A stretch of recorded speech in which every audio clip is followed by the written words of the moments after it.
go to advanced option, then troubleshoot, then advanced options, then command prompt.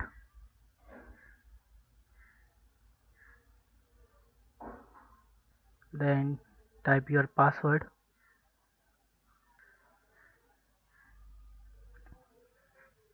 Continue.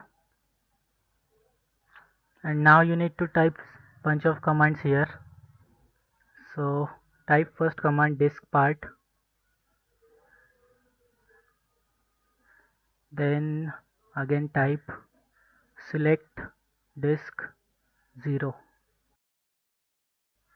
then type list partition, and you need to select your primary partition here.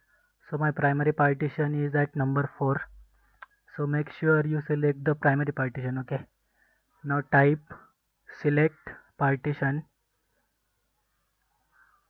number 4, I mean your primary partition.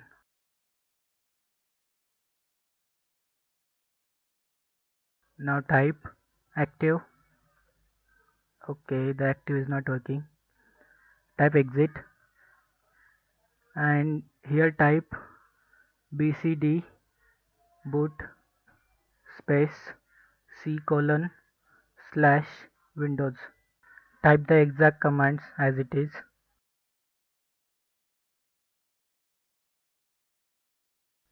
And see, we fixed our problem. Boot file successfully created. Now type exit and then continue.